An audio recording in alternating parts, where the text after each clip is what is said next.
you today is I-10 East down here in Texas. I'm about 75 miles away from San Antonio. I'm actually heading to a town called Schertz, Texas. It's spelled the proper way. It's spelled like it sounds. S-C-H-E-R-T-Z. Schertz. So, yeah, I'm hauling about 43,000 pounds of alcohol to deliver to a big distribution center down there. I'm guessing they're getting ready for the Super Bowl. So, yeah. So I guess I'm on the big beer run. It's not beer though, it's like wine and liquor. All the way from Washington State. So it's almost to its destination. Yeah. So I was talking to my brother a little bit ago, and I was telling him one of my rookie trucker stories, and he got a kick out of it. So I figure I might as well just, you know, tell the world. Anyway, so I was in Alabama, and it was near Talladega. Really, I just drove by Talladega, and it's called like Tucumtuck or something like that. Tucum something. Anyway, it's a small little town, and very nice people there. And there was a couple small truck stop areas, and the bigger of the two was packed full of trucks. And so I went to the other side of the highway, and there was nobody there. I was like, okay. And it was kind of dimly lit. It wasn't lit up very well, but it was a place to park. I was out of time, and I had to shut down for the night per Department of Transportation's federal laws to make sure truckers aren't driving sleepy, which is a good thing. So, no joke, there I was in Tucumtucker, we'll call it, Alabama, at this small little gas station, mom and pop type shop. And I backed in, and while I'm backing in, somebody else pulled in and parked real quick. And he, later on, I learned from him that he referred to himself as a hotshot trucker, and he pulls a trailer.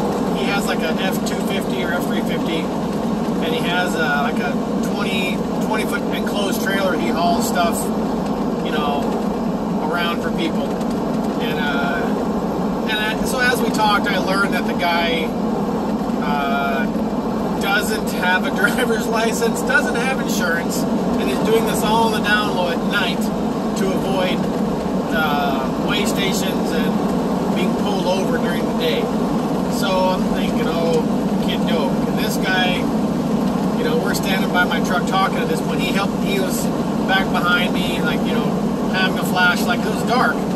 Had a flashlight. It was helping me back up, and, you know, so I could see where I was backing, which was nice. And then he asked me, so I saw you have the back of your trailer doors locked with those enforcer locks. I said, yep, company policy. And he said, yeah, that usually tells me that it must be expensive stuff you're hauling. And I was like, yeah, probably, I guess. And then he went on to tell me stories, horror stories, of truckers getting robbed on the highway. You know, I said, oh yeah, that's, you gotta be careful, you know, and I said, yeah, don't want that happening. So he was telling me stories of his friends, this, that, and the other, his trailers being robbed. And he kept asking me, so what are you carrying in your trailer? And I'm thinking, I think this guy, I'm thinking that this guy might be debating jacking my trailer, taking my load. knocking me upside the head or something, I don't know. And so I cooked up a quick little story to help cool his jets on his possible plan to abscond with my load. So I think the third time he asked, he like changed the topic and said, okay, let's get back to this. What do you have in your trailer? I was like, okay, it just got real. I said, well, you're not going to believe me. Probably not. I said, I'm hauling a load from New York down to a medical school in California. And I'm a refrigerated trailer, you can see, and I have it, set. It's not freezing, but it's just above freezing. I'm hauling about 42,000 pounds of human body parts, arms, legs, and heads. And the guy started gagging, like right on the spot. And I said, yeah, it's pretty nasty. And he's like, who would want that volume of arms and legs and heads? I was like, well, it's a medical school. You know, the students got to practice doing sutures and cut downs, venous cut downs, chest tubes, tracheotomies, I don't know, shaving heads and removing skull caps. I don't know. I said, all that, and the guy is just, I used to be a medic, in the Army, so I'm throwing all this stuff out at him, and he's like, bent over at the waist, like, dry heaving. I said, but it's all training, they need it for training. And he said, all right, well, you have a nice night. He said, do you see any ghosts? And I was like, no, I think they suck the ghosts out before they load them up or something. I haven't seen any. So the guy, he quickly turned and left and bid me a good night and adieu. But then he got into his truck and drove away.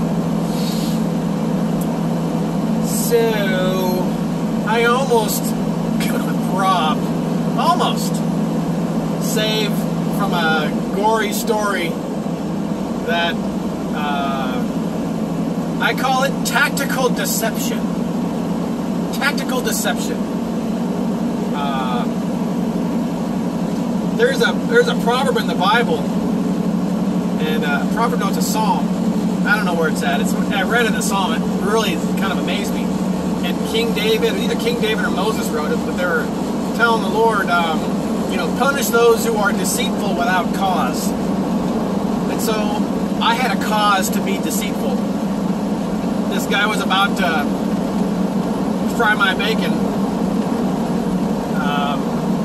but I cooked up a little plan to throw him off track, and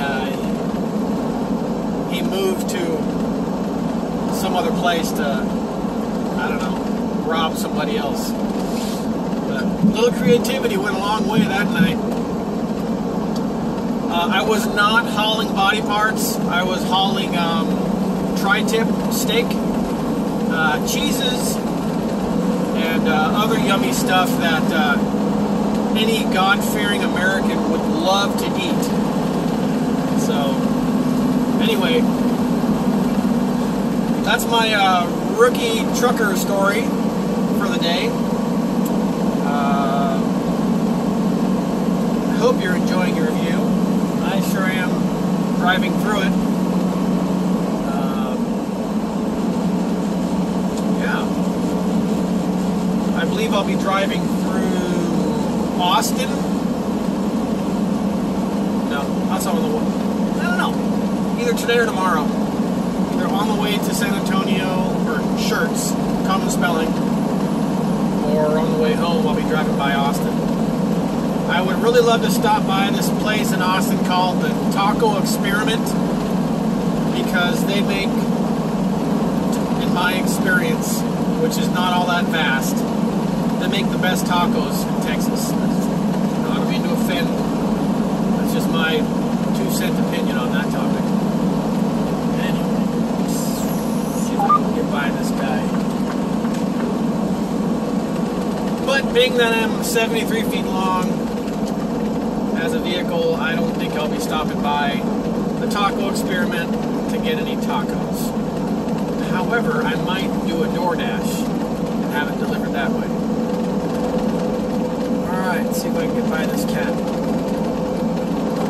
It's like a fun family outing going on right there. God bless them, keep them safe. And you gonna let me back over? Yes, they are. And I'm gonna give them the happy lights. Happy lights. The cool thing trucks have a little button you can press, and when your lights are on, they'll blink on and off, on and off, on and off your the back of your trailer. So that it's like a way of saying thanks. And then for someone who is trying to pass in front of you, you've got another button you can press, and it causes your all the lights on the front of your truck to go dim and on, dim and on. So it's like a way of saying come on over or thank you. I call them happy lights. So anyway, it's a way of being courteous, like if it's raining or snowing or low visibility from fog, and you're the truck trying to pass you, and he's comfortably far enough in front of you, but he can't really see because of the weather. You can give him happy lights with your headlights and telling him, come on over, brother, you're safe, or sister. So anyway, I like that stuff. I'm looking forward to someday getting a CB radio in here. Get on channel 19 and hear what's going on, line of sight regarding trucking.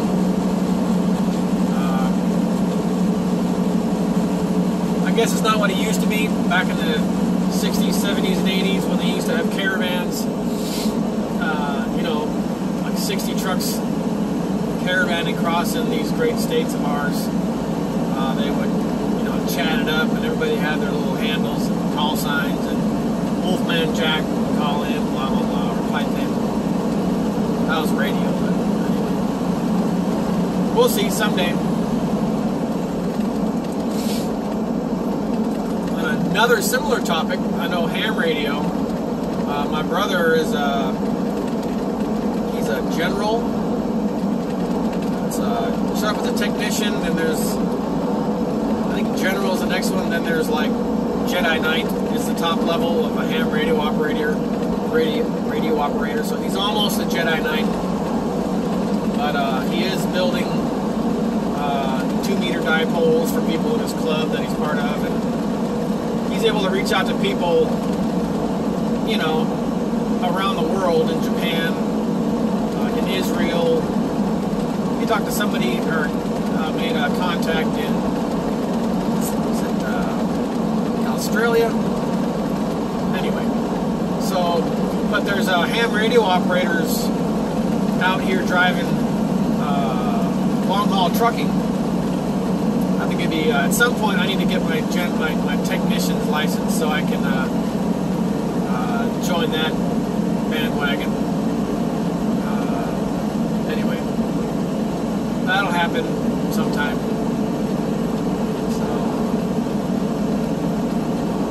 Doodles.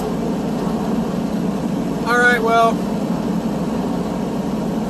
that's all I got in my craw to talk about for today. So, I will probably shoot some video at you tomorrow. Peace out.